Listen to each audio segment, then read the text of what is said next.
and you're asking old Raymond, the guy who stinks of booze, who everyone wants to see the back of. Wait, you juicy? Is you thick and juicy, Raymond? Let me see, turn around. You got it in the front, but what about in the back? Hello and welcome to the channel. I'd like to thank Player2PR for providing me with Steam key to play Echoes, a point-and-click narrative adventure game with some Lovecraftian properties. Now, Lovecraftian as a person as themselves is a crappy person, but dang, we all love us a shredded Cthulhu. I write these last lines before I lose my mind for good.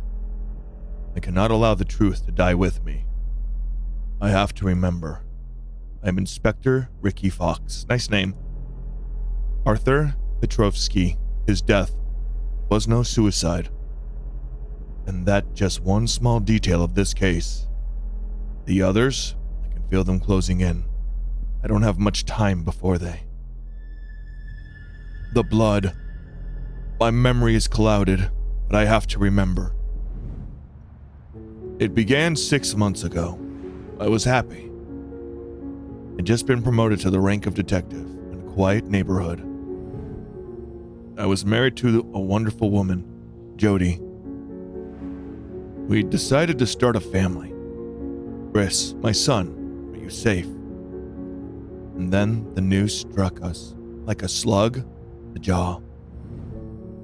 Our best friend, Arthur Petrovsky, was dead. Jody was inconsolable.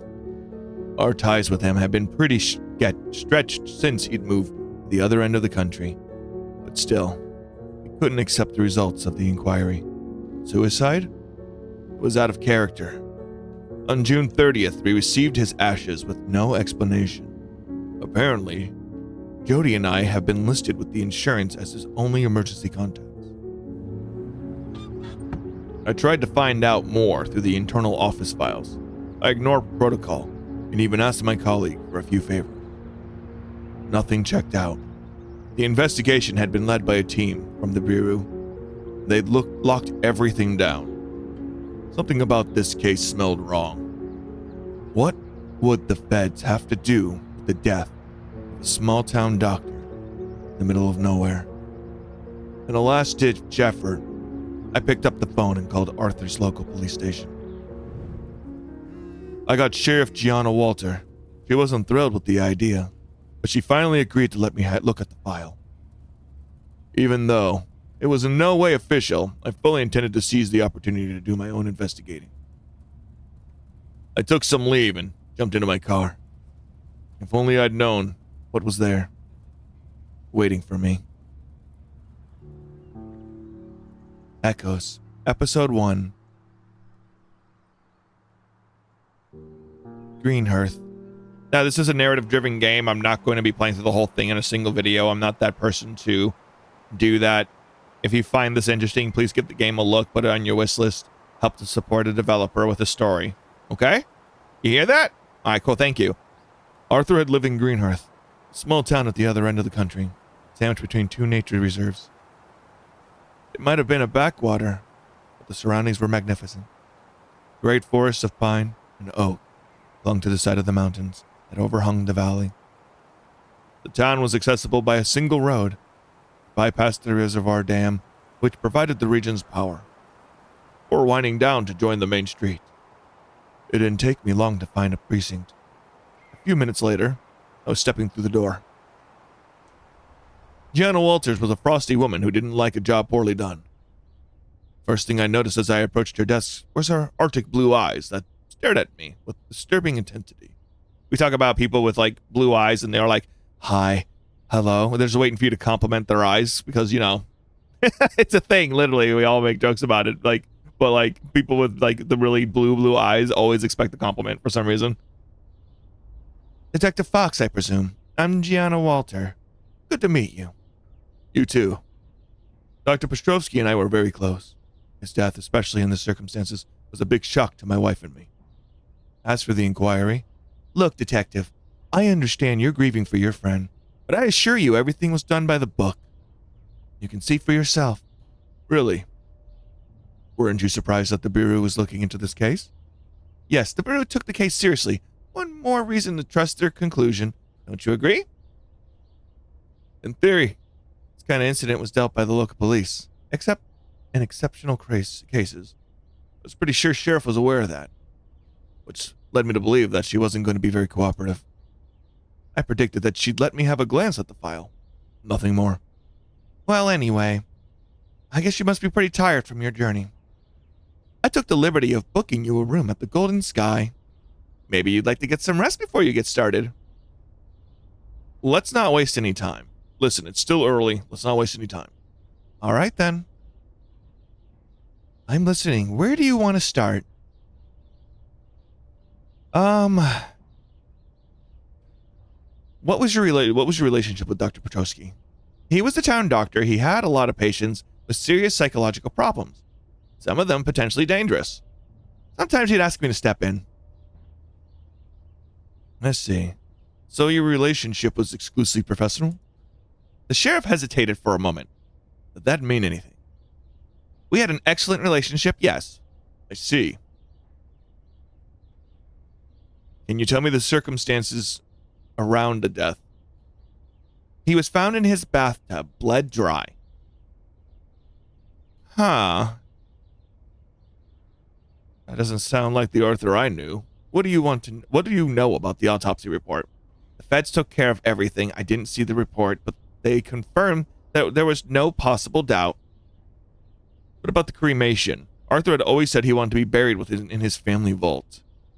That's procedure here. I'm sorry, I can't tell you more. Arthur knew the risk when he accepted the job in Green Earth. The procedure?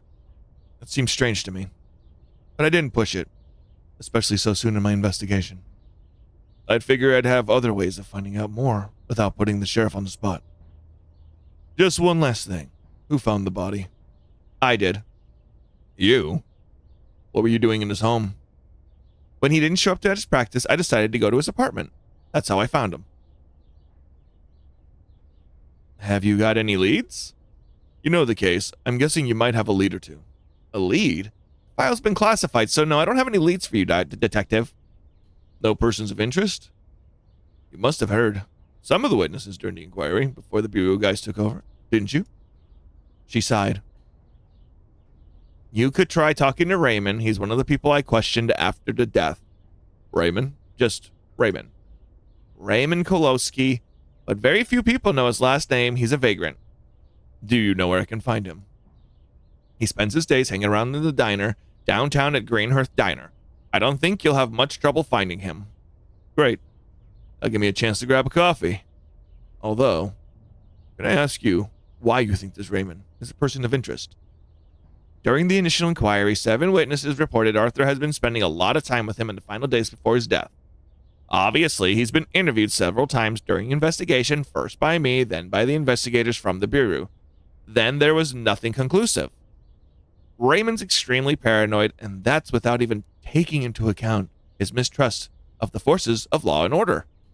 And of course, you could try talking to him, but I don't think you'll have any more success than we did. I'm still going to give it a try. You never know. You're probably wasting your time, but that's up to you, detective. I'd like to see the case file.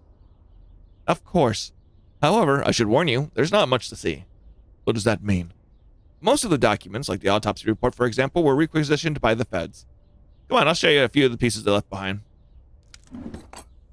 During your research, Ricky Fox will have to come search for clues in some scenes. A radar will appear on the screen to help you discover clues. You can leave certain scenes at any point by using the quit button that will appear on the left or pressing the back key.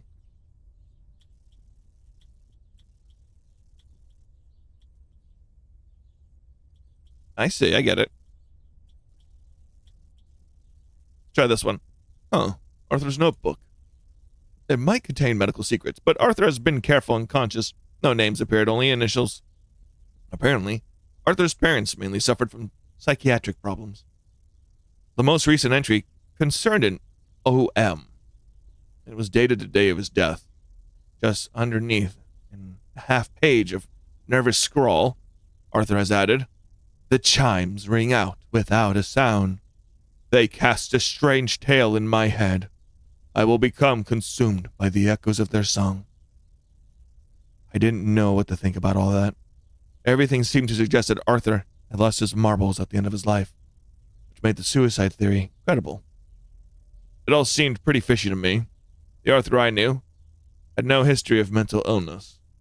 Arthur, what kind of scrape did you get yourself into? Between the medical jargon and the troubling message, at least I had start of a lead. This OM. I just had to find out their identity and question them. Arthur's phone. His last call was an Ernest Bull. The sheriff could probably fill me in on his identity. For that matter, man may have been the last person Arthur spoke to before he died. The rest of the device's memory had been erased. Arthur must have made the call before he deleted everything. It wasn't much, but it was still a lead to chase up. That's all there was in the box. Can you tell me anything about an Ernest Bull? He's the manager of the Golden Sky Hotel. Phone records show that the last call Arthur made was to him. I know. As you might guess, that lead took us nowhere. Bull's a busybody and a mischief maker, and I'm not surprised he was meddling in Petrovsky's business, seeing how he meddles in everyone's business. I'm going to ask him about it. You know where to find him? Oh, no, I do know where to find him. You just told me. Investigate. Let's go to the diner. We have a room at the Ernest Bull. We might as well do that last. The little downtown diner was an architectural meeting spot. The kind of place where you could find reasonably priced home cooking or grab a coffee before work. Most of the town folks probably came and ate here pretty often, which made it the perfect spot to ask a few questions. As soon as I was through the door, I felt the eyes of regulars measuring me up. I decided to ignore them, take a seat by the window. I hardly sat down when a pretty but dedicated woman came over to pour me some coffee. The badge on her chest displayed the name, Liz. Good morning, sir. Welcome to the Greenhearth Diner. Can I get you something? The house special is a blueberry pie. Do you know an Arthur Petrovsky? I'm investigating his death. Yes, Dr. Petrovsky. I knew him. Everyone knew him. But I've got work to do in. Arthur was my friend. I just want to know what happened to him. You know something. Arthur, yes. He was my friend too. I don't know what to tell you. He killed himself. And now he's dead. That's it. Another coffee, sir? I'm looking for a guy named Raymond. It's a homeless. Yeah, I'm looking for a homeless guy answering the name Raymond. Do you know where I can find him? Oh, he comes here a lot. I give him a coffee. Even the boss told me not to. He gives a small nod towards an old man on the other side of the room. You got lucky. He just arrived. Thanks, Liz. I'll go talk to him. Raymond looked like a plain old hobo at first glance. When you talked to him, you quickly realized that something about him wasn't quite right. He reminded me of certain people I'd questioned during my career. Kind of person who'd had it all at one point of their life before circumstances converged to cast them into the gutter. In any case, he was obviously nervous. What do you want from me? Just ask a few questions. Questions? Questions about what, kid? The death of Arthur Petrovsky. He committed suicide. You got a problem with that? Yes, that's why I'm here. Give it up, man. Nothing good will come of poking around in that. I told you. I was told that you were close, you and Arthur. I'd just like to hear your version of the facts. What's it got to do with you? He was my best friend. I just want to know what happened to him. And you're asking old Raymond, the guy who stinks of booze, who everyone wants to see the back of. Wait, you juicy? Is you thick and juicy, Raymond? Let me see, turn around. You got it in the front, but what about in the back? Something tells me that Arthur didn't feel that way about you. Am I wrong? Yeah, that's a good joke. He was your best buddy, but you don't know anything about him. He ditched me, just like all the others. All of them traitors, all traitors in this dookie town. Raymond heaving a long sigh before taking a mouthful of coffee. All right. You're the cops, but you're not from around here, right? Yes, but. No buts. It's all over for me, but you Maybe you'll get somewhere. So I'm going to throw you a bone here. Maybe that way you'll get off my back. Now, I'm sure there's stuff hidden in Petrovsky's place. I'd have a snoop around myself, but everyone's watching me. If I so much move a muscle, they'd be down me like a ton of bricks. And old Raymond doesn't want to end up in the can. If you catch my meaning. I guess the sheriff didn't give you the address. He scrawled it down on a napkin and slid it across to me, glancing out of the corners of his eyes, as if we were being watched. Thank you. Don't thank me. Nothing good coming out of scratching around this steaming heap of dookie.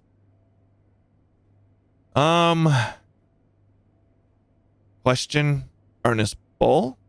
Oh, I could go straight to him. Located on the lakeside, the Golden Sky was a plush, lodge-style building. Jody. I would have loved to take you to a place like that. The summer season had begun. The hotel was still almost empty. Strange.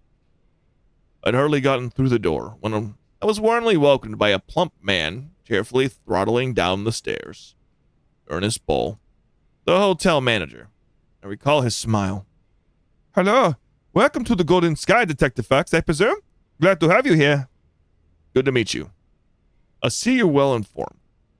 Oh, you know, news gets around fast in a little town. But you can leave your bags here. I'll have them taken up to your room. Great. Can I do anything else for you? I'm investigating Dr. Petrovsky's death. And it would seem you're the last person he called from his cell phone.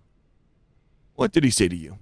Look, I won't deny he called me, but it was a private conversation, and I'd like it to stay that way. Come on, you can trust me. My lips are sealed. Bull hesitated a few seconds, weighing up the pros and cons, and he finally said, I hope you can keep this to yourself. Silent as the grave. You have my word, even though I'm writing it down right now to tell my wife. All right. I just don't want this kind of thing to get around. He wanted to book a room for him and a young woman, but they never showed up. I guess you can understand why I didn't want to talk about it. I didn't want to tarnish the good doctor's memories. How do you know who he planned to share the room with? It's simple. He asked me to show her up to the room if she arrived before he did. I guess he wanted to keep their little meeting quiet, if you know what I mean. I see. This young woman, I'm guessing you know her? Bull waved me closer before murmuring quietly, It was Liz Cole. She is a waitress at the little family diner. Thank you. Investigate. Let's go back to Liz Cole. Another coffee, sir? I've heard some information that suggests that your relationship with Dr. Petrovsky was more than a casual friendship. Can you tell me more? You're making a mistake. People are mean. That's nothing but dirty gossip. That's disgusting how people could think such things of the doctor. Are you sure there's no reason people would say that? I am. I was one of his patients. That's why there was rumors. Arthur was always kind to me. He was just my doctor and... And? He's gone. It's impossible that he... I'm sorry. Can we talk about something else? Thinking about it makes me sad. All right. Thank you, Miss Cole. Poor Liz. She seemed lost. I had no idea how lost she was. Another coffee, sir? Investigate. Let's talk to Raymond one more time. I got nothing more to tell you. You leave old Raymond alone. Sorry, Raymond. I would buy him some eggs. He seems nice. I like Raymond. Oh, look at it, meow meow. Arthur's apartment was in a well-located building in the center of town. I approached it discreetly, but contrary to what Raymond seems to believe, the building didn't look like it was under surveillance. The police have taped the door, but it wasn't locked. I pushed it and found myself faced with total shambles. Okay, so we got an investigation meter again. He likes anime, apparently. Good for him. That's why he's dead. He didn't know what a shower was. Here we go. A business card. Left by the manager of the Golden Sky. I'd been sure Bull was hiding something. Date and time for a meeting had been jotted down on the back of the card. He had some explaining to do. What had he and Arthur been up to? All right, so we need to go back to Bull. Anything else? The cat. Arthur's old cat. It kept its distance and watched me. Sound of the little bell on its neck reminded me of the last time I'd seen it. It hadn't really taken to me, but with Jody, it had been putty in her hands. I made a mental note that I'd have to take it home with me when the investigation was over. I was sure Jody would enjoy the company. Every time I tried to get close, Cat hightailed it. There were other clues to find for sure, but I decided to leave that task for later. Especially since the business card, well, might help me loosen Ernest Bull's tongue. Back to Ernest. Detective Fox, what can I do for you? I found this business card in Arthur's apartment. There's a date for a meeting written on the back. Can you explain that to me? Bull's face, cheerful and friendly up till now, suddenly hardened. The reappearance of this clue seemed to utterly annoy him. Hey, come on. Are you kidding me? I've already had to explain myself to the feds. Do I have to go over this again with you? You're in no danger talking to me. I just want to understand what happened to my friend. Look, I promise you, I had nothing to do with Petrovsky's death. It's him who came to me with this stuff about the bells. Bells? What's that supposed to mean? Petrovsky has been completely erratic. All I know is that he gave one to Raymond before he died. It's him you should be asking to. And you say this information brought you trouble. What kind of trouble? I tried to tell the team from the bureau that, but all I got was a warning. They made it clear to me that I had better keep my mouth shut. I got the message loud and clear. I don't want to talk about this business anymore.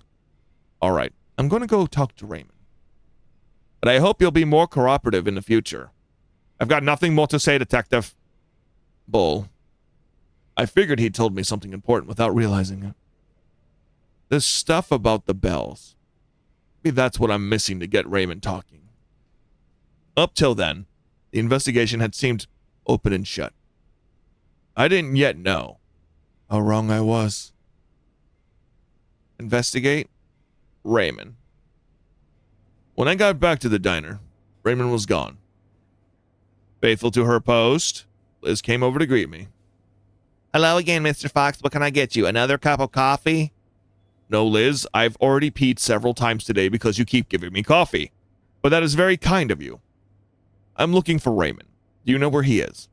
Sorry, Mr. Fox. He left a while back. And you don't know where I can find him?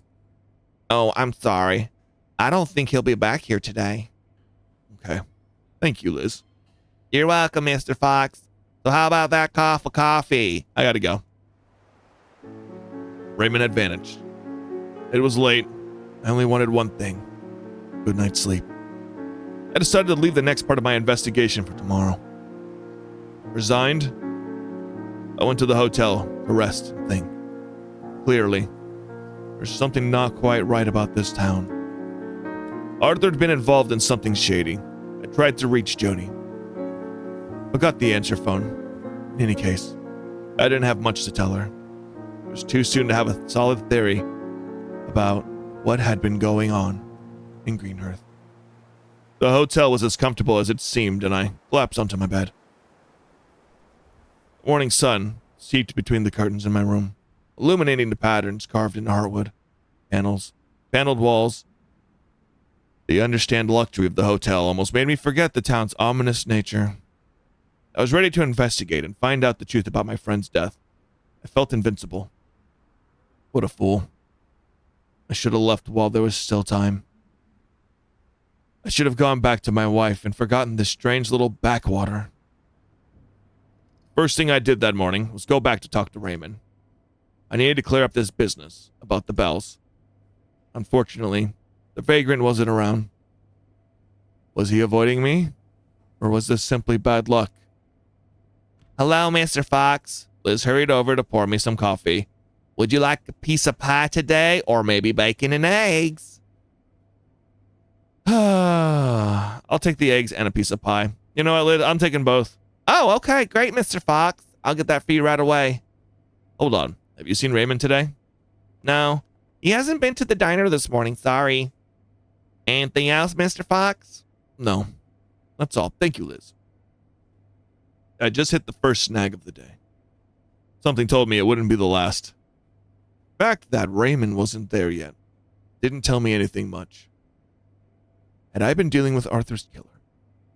His behavior and his attitude were certainly fishy, but it was still too soon for a working hypothesis. I had work to do. I'd wondered just where I should start. Let's question associate apartment really quick. Oh, Arthur's apartment hadn't been miraculously tidied up since the day before. I couldn't put off my search any longer.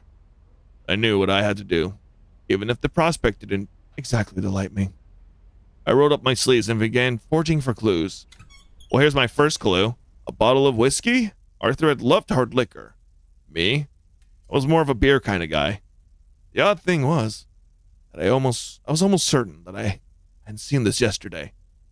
That someone got in here last night, left the bottle in full view. That's very fishy. Or maybe it was a message for my benefits. See how the cat's doing. This time, I managed to catch the dang cat. I took a good look at the bell on his collar. There was a number engraved inside. It had to be a clue, but I still need to figure out how to use it. And the animal squirmed away to skulk, growling under the cabaret. Too bad. I wouldn't be taking it back to the hotel with me this time. That said, the kitty looked pretty healthy.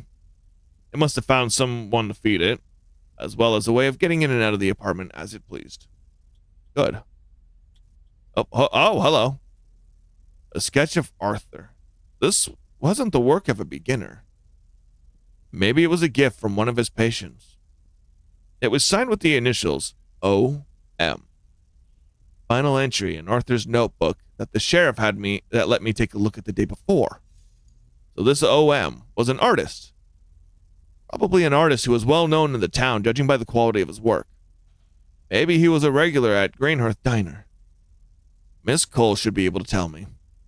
I was about to put the sketch down when a detail caught my eye in Arthur's hands, quite inconspicuous. The artist had drawn a bell. I got my hands on this mystery man. I definitely need to ask him about that. See anything else? There we go. A bill for auto repairs. Apparently, someone had tampered with the brakes on Arthur's car. I'd have to pay a visit to the mechanic who fixed it. One Pedro Fiera. I stopped my search after I figured I had a good look through this mess. I had a few questions for my persons of interest, as well as the mechanic, Pedro Fiera. And something told me the identity of O.M. wasn't going to remain a mystery for long. Let's start with Gianna Walter. Good morning, Detective. Did you sleep well? The rooms at the Golden Sky are nice. Thanks for booking me a room there. You're welcome. So tell me, how's your investigation going? Were you able to talk to Raymond? Was it enough for you to put your mind at ease? It's a bit too soon to start drawing conclusions, although I'd have liked to ask Raymond a few more questions, but I can't seem to get a hold of him. I guess you're already stopped at the Green Earth Diner. That's where I started. Look, I can't say I'm surprised he made himself scarce. I did warn you about his mistrust of the forces of order, didn't I? The old fella had to spend his nights somewhere out of the rain and cold, right? Have you really got no idea where the popular spots with the homeless are in this jurisdiction? Gianna sighed. I'll assume you don't know the town very well yet, Fox, or you wouldn't ask me that. The population of Greenhearth has decreased fourfold over the last 50 years. If we add the area's rich industrial past, not much is left with either. Into question, you can imagine the amount of abandoned buildings an individual like Raymond could set up a home in. Saying that, he can't have gotten far. What makes you say that? Since Petrosky's death, the police station has been responsible for delivering his patients' prescriptions. The next delivery should arrive today. Let's see. Tell me more about his medication. Why does Raymond have to go through you to get it? Petrosky's patients need special doses. It can't be found in the drugstores. Until the doctor arrives, the lab sent them directly to me. Hold it. You mean to say that Petrosky's patients are dangerous? Yes, some do pose a potential threat, especially since they're probably unsettled by Petrosky's death. To be honest, I suspected as much. If you think that one of them is responsible for your friend's death, I'll stop you right there. Obviously, that was the first lead we followed during the investigation. Look, Sheriff, I'm not knocking the work of your colleagues at the Bureau, but I'd rather draw my own conclusions. I guess there's no chance of you being satisfied with what you've seen in the heading off today. No, sorry, I won't leave until I know what's happened to Arthur.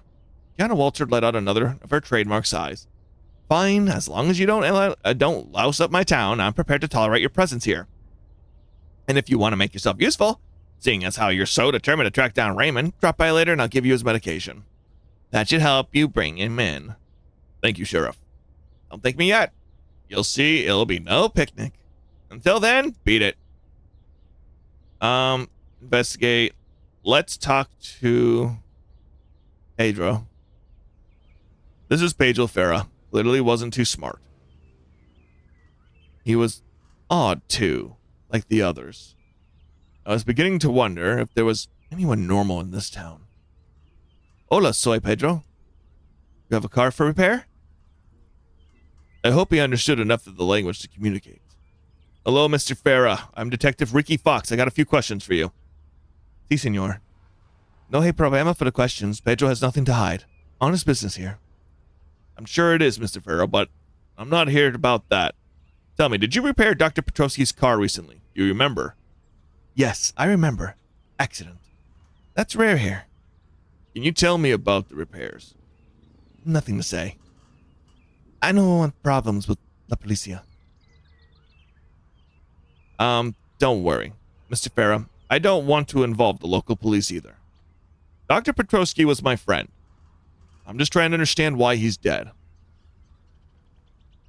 Entiendo? Did I pronounce that right? Entiendo? Problem with brakes strange. Sabotage. Sabotage? You're telling me that this was a criminal act. See, the other cars with problems of brakes last month. 3 other cars? Who else came with a brake problem? A fat man of hotel. Ernest Bull? Alright, who else? Sheriff Walter. An old man with beard. An old man with a beard. Raymond? No, not Raymond. Raymond don't have car. I don't remember the name. Pedro had responded too quickly at the mention of Raymond. Maybe he knew more than what he was telling. In any case, I guess I should talk car repairs with Bull and the sheriff. Do you know... No lo conozco, pero en cliente. I'm probably saying that wrong. I'm sorry. A client? But you just told me Raymond's got no car. No sé. Come one day for a problem with radio. I fix all things. Raymond always kind to me. Still, he seems to be avoiding me. You've done nothing wrong. You don't avoid the police. Don't you agree, Mr. Farah? It's easy to blame everything on Raymond. Raymond's a good guy. Maybe the only good guy in this whole dang town. He's been through a lot. He's got a temper. Is that a crime? You've got it all wrong, Detective Fox. Raymond's not dangerous. He's in danger. That's why he's hiding. The mechanic's accent and way of talking had suddenly changed. Was this a cover he'd just broken? What makes you say that, Mr. Farah? Why would Raymond be in danger? Who wants to harm him? Raymond? Es mi amigo. He is kind with me. Come here fix his radio. The moment after, he's once again unable to string 3 words together. Strange. Very strange, actually. That is really strange. Huh. Okay, let's start with Ernest. Good morning, Detective. How are you this morning? Is the room to your liking? Or is there anything I can do to comfort you? You know, with my body? Car accident. Have you had any problem with your vehicle recently, Mr. Bull? Oh, now do you see why I'd rather you left me alone? When I mentioned that you'd had a warning, was that what you were referring to? Why didn't you tell me? You don't know what you're getting yourself into, Fox. Take my advice, go home, forget about the case. Or at least, quit hassling me. I know you're still hiding something. I don't owe you a thing, Mr. Fox. Help me out and I'll help you. I never give out information without something in return. I'm sorry, you won't cooperate, but you'll tell me what you know in the end. I can wait. Time will tell. Bull was hard to read, but I was beginning to understand what drove him. He collected information like a philanthropist. Philanthropist? I've heard the word so many times I just don't know how to pronounce it. I'm stupid. Collected stamps. I needed to find something to trade. Whiskey bottle. I found a bottle of whiskey in Arthur's apartment. It looks like something dropped off during the night. You have any idea who that might be? You're saying someone broke into his place to leave some kind of offering? That's a pretty odd way to behave. Maybe one of his patients? Then which of his patients would have a taste so strong for strong liquor and the means to buy a bottle of scotch? I couldn't tell you clearly. Not the waitress at the Green Hot Diner, sure, nor the hobo. You'd surely know better than me. You're the detective after all, right? I see. Bull seemed to want me on the trail of OM. But it's truly helpful. Was this truly helpful advice, or was it some kind of attempt to divert my attention? Investigate. Gianna Walter. Something else, Fox? Let's bring up... I heard that your car was tampered with recently. Why didn't you tell me? I'm not very popular here, and there's nothing to prove it that I had anything to do with the inquiry. Still, the mechanic mentioned that several people had car troubles. A fact I was unaware of. Are you sure you've told me everything? With respect to your investigation, yes, I promise. Come back when you got something solid, Mr. Fox. I could tell I was on thin ice, and I wouldn't get any further by pushing her. Reaction was still suspect. Was Gianna hiding something? Investigate. Check out. Let's see what Liz has. OM. There's a lot of people coming through here.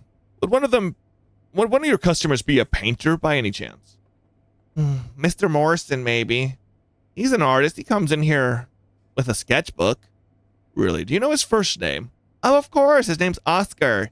He's a strange man, but he's nice. Could you help me meet him? Oh, he comes by in the diner. Oh, he often goes by the diner. You'll recognize him easily. He always wears a bowler hat. Thank you, Liz. Oscar Morrison. Initials O and M. Fits the clues perfectly.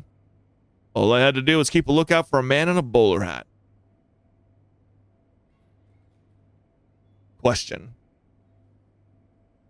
Oscar Morrison was a man from another era.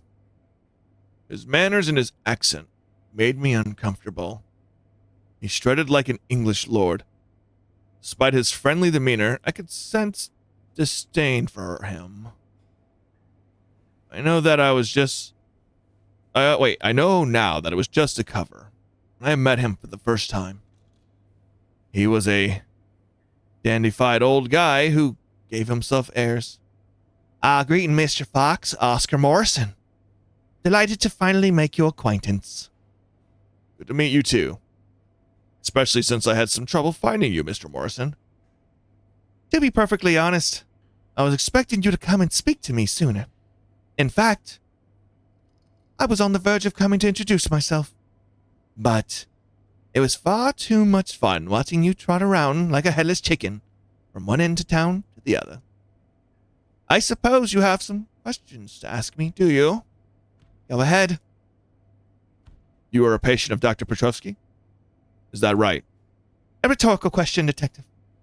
We know that you know the answer. And since you also know that I, Dr. Petrovsky's last patient, let us turn to the facts, if you would. Don't put words in my mouth. I'm not accusing you of anything. I just want to understand what happened to my friend. A quest for the truth. How laudable. But a quest I have no obligation to aid you in. Do allow me to remind you, Mr. Fox, that your investigation is in fact no way official. I see. In that case, maybe you could tell me a little more about your relationship with Arthur. I have nothing to tell you that is not covered in the doctor-patient privilege. Mr. Fox Petrovsky was a fine doctor, and I mourn his passing. Now, if that is all the same to you, I must attend my engagement. I have a very busy day. As for you, I don't know. Surely you must have other honest citizens to importune. It was going to be no walk in the park questioning Oscar Morrison. He was mixed up in this case, I was sure. Getting him to talk was going to take all my gil. You ever drink whiskey with Arthur? Yes, perhaps. Dr. Paszkowski and such scotch. As do I. Is that a crime, Mr. Fox? No, it's not a crime. However, I did find a bottle of whiskey in Arthur's apartment. A bottle that wasn't there yesterday. What's that? How does that concern me? Do you know that there's an offense, punishable by law, to enter a place sealed off by the police? Why go back to Petrovsky's apartment, Mr. Morrison? Do you have something on your conscience? No, You have no evidence for what you're suggesting. What now, Mr. Fox? Found a portrait of Arthur, drawn by you. Yes, I'm an artist, sir. I knew Petrovsky. Honestly, must I do your investigation for you? You must have been close for him to let you sketch him. I was his patient, he was my doctor. I draw whenever I have a moment. I imagine I did this portrait during one of our sessions. I do hope you'll excuse me. I don't recall every napkin I've doodled on, Mr. Fox. Still, there's something that caught my attention. Was it the quality of my line work? It's very kind, Mr. Fox, but I am accustomed to compliments. You won't get into my good books with using flattery. No, I'm thinking of the bell you drew in his hands.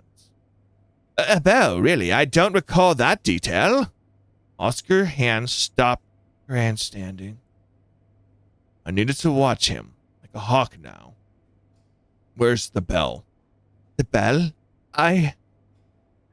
That was a rhetorical question, Mr. Morrison. We both know that we both know that I know about the bells.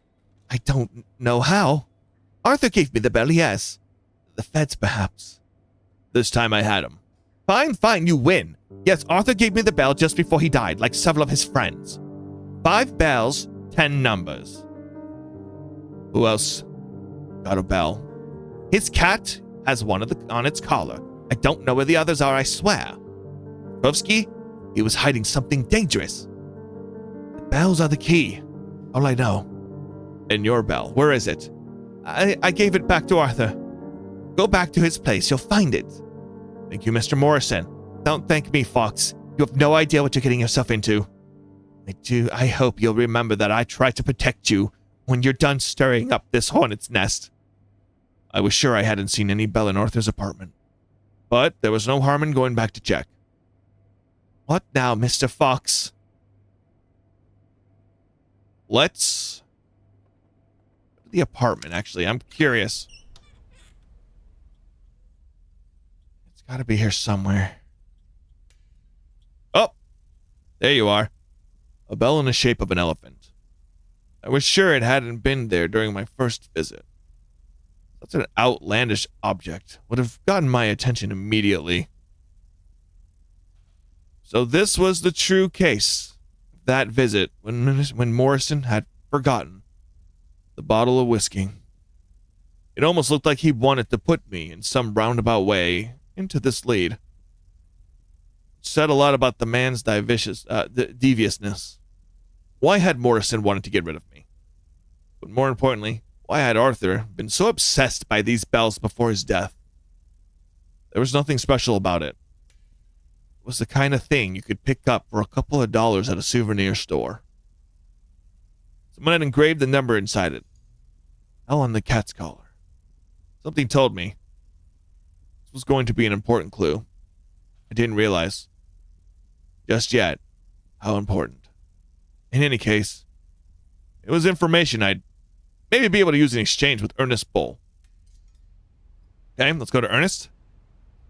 Is there anything else, detective? Look, Mr. Bull, cards on the table. I think you know that Arthur gave out bells to his patients just before he died. Ah, Mr. Fox, you interest me. I'm all ears. Arthur's cat had one on his collar, and there was a number engraved inside. You're telling me nothing new, detective. You have to do better than that. All right, did you know that Oscar Morrison had one too? Ernest Bull's eyes seemed to sparkle suddenly. He'd finally taken the bait. I knew it! Do you know who else had one in their possession? His tramp friend has probably got one. That seemed logical, but I needed more. Figured I'd try a bluff. Come on, Mr. Bull. That's public knowledge. Considering Arthur's relationship with Raymond, I didn't need you to help me reach that conclusion. Let's call. Let's call's got one. I see. One last thing. Do you know what the engraved numbers are for? Quid pro quo, Mr. Fox. One piece of information for another. But since I'm feeling generous, let me give you a clue. What do you think a series of random numbers could be used for? A secret code? Bingo! So, Arthur had hidden the secret around his death amongst his patients. I just had to get a hold of the other bells and find out what this code was guarding. Child's play. Liz and Raymond had a bell. One of them had vanished. I knew which of the patients I was going to question next. Obviously, Liz. Another coffee, Mr. Fox? I'm going to pee so much because of you, and I'm so caffeinated I can feel my heart palpitations increasing. But I hear that Arthur gave you a bell. Could you show it to me, please? It's a gift. I can't show it to you. It's mine.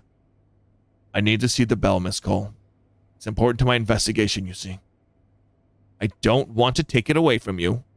Just to look at it. There are numbers engraved on it. It's a critical clue. I'm sorry, Mr. Fox. This is my final memento of Arthur. I'm too scared they'll take that away, too. Liz was almost in tears. On one hand, her reaction seemed extremely irrational. But on the other, I was certain I wouldn't get anywhere by insisting. I needed to find a way to convince her. But it could wait till later. I just gotten a message from the sheriff. Raymond's medication has been delivered. So we're going to go to Gianna Walter. Something else, Mr. Fox? Have you managed to get Raymond's medication? They just delivered it. Would you mind if I give it to him? Gianna hesitated before holding out the box of pills. Good. Now all I have to do is let him know. Child's play. I warned you.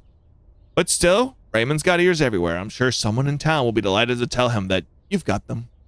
It's a good idea.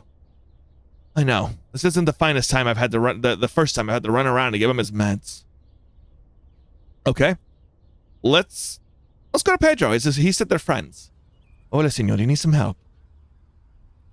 Pedro, I need to ask you a favor. Can you tell me where Raymond's hiding? I have his medications. No. Danger. I just want to help your friend. He needs his medication. If he doesn't take it then he'll be really in danger. Pedro was torn between his loyalty and the urgency of the situation. I can see it in his face that my fears were well-founded. Raymond may not be a murderer, but without his prescription, he was in danger to become one. Okay. It's too late to go there today. Come back and see me tomorrow. I'll take you to him. Once again, Pedro's attitude had completely changed in the space of a few seconds. A moment later, he was himself again. Still, he didn't seem to be shamming. Had he been one of Arthur's patients too? Thank you, Pedro. I owe you one. No hay problema, Senor Fox. Go to the hotel for the night. It was getting late. I decided to go back to the hotel. I was sure I was getting close to the truth. That soon, I'd finally be able to shine a light on why my friend was dead. Big mistake. I should have left while there was still time. But it was too late. I was already in too deep. The key to the investigation were those 5 bells, the numbers inside them. I'd managed to get a hold of 2 of them, the day before. Those of Oscar Morrison and Arthur's cat. I still need 3 more.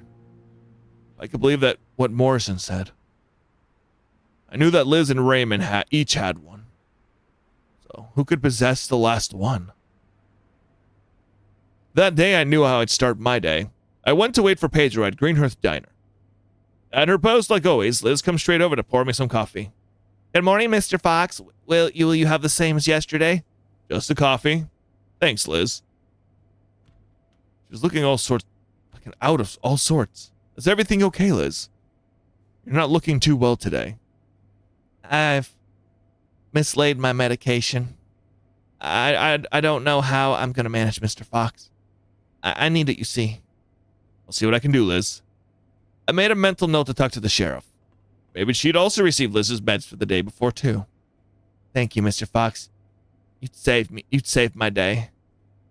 Pedro arrived a few minutes later. I greeted him. And then he led me to the disused factory, not far from his garage. This is where Raymond sleeps? Si casa de Raymond, por aquí. Inside the factory, al fondo. Thanks, Pedro. I must open the garage. Come see me later, si quiere. Senor Fox.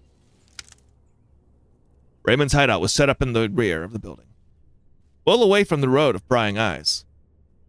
The place was pretty makeshift, with a sloppily patched together, coagulated metal roof and walls that were overgrown and close to collapse. Clearly, the occupant wasn't there. A pity. I still had some questions to ask him. Had Pedro warned him I was coming, or had he cleared out when he heard me arrive? I see the cat, by the way. No matter. There were surely some interesting clues to be gleaned. The cat. What was Arthur's cat doing here? It was almost as if it had followed me. We measured each other up for an instant. Then it strolled from the room, aiming a few primitive yowls at me first. Raymond had dabbled a notebook with crazed remarks and insane surmises. The whole was an incomprehensible nonsense, every page full of paranoid ramblings. The notebook began with a poem. Reading it left me trembling. Ding, ding, goes the bell. Silence of the predator. 10 small mad demons emerged through the flames of a blaze. Guardians hid them in human masks. Then they delivered them to their destiny. I had no idea what it meant, but the mention of 10 demons seemed important. I skimmed through the rest of the notebook bit by bit. Throughout the entries, Raymond seemed to be gradually losing his grip on reality. He suspected everyone and everything. He claimed to be the target of a conspiracy which brought together all of Greenhearth's major players. Was there any truth to it? That was hard to say. A bit further on, he explained his plans to sabotage the cars of the people who had stabbed him in the back. Then, one of the final pages was dedicated to Pedro Ferra. Apparently, to Raymond, this brilliant researcher was a traitor. Pedro? Brilliant researcher. It made no sense. Nevertheless, if I showed this to the mechanic, he'd be more than inclined to help me. Raymond had accomplished the feat of filching documents from an FBI team. Apparently the file concerned Ernest Bull. A section of the text had been blacked out, but what I was able to read between the lines was that Bull had a police informant. He'd been relocated to Greenhearth as part of a witness protection program. It was also suggested that his activity was suspect, that he'd been put under surveillance. It was even possible that the management of the hotel would be taken from him. That certainly deserved a little conversation with the interested party, especially since I was sure he was hiding things from me. There's the radio in question. Raymond had a battered old cassette player, probably the one Pedro had repaired for him. There was a cassette in it. I pushed play. There were muffled voices. 2 women. One of them sounded like Sheriff Walter. Quality of the recording was very bad. I could only pick out snatches and phases. There was something about 10. The code name for Viracocha project was mentioned several times. In any case, what was very clear was that the sheriff was being reprimanded for what happened to Arthur. The other voice insisted that Gianna needed to knuckle under. As far as she was concerned, the matter was closed, and everything was now under control. She'd obviously taken a risk allowing me to investigate. But who were her superiors?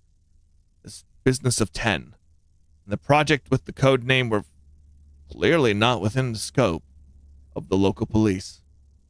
It would seem a little chat at the precinct was called for. Interesting. Finding a lot of clues in here alone, aren't we, Raymond? Oh, let's see. Wait, right there. It was a box of pills. It was almost full and labeled Liz Cole. Lid hadn't mislaid her medications. Raymond had stolen it.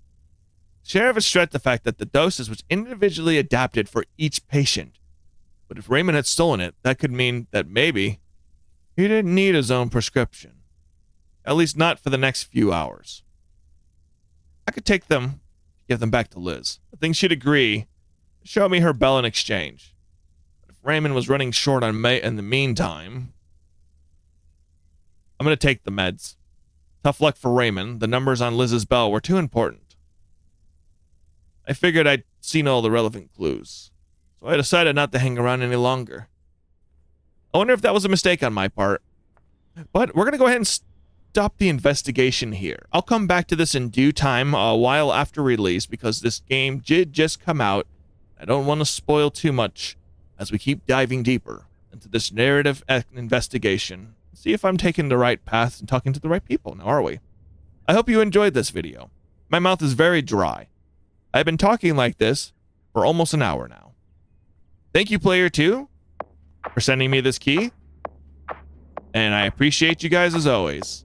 But anyway, make sure you like and subscribe and check this game out on Steam if you want to know ahead of time what mysteries lie in the echoes.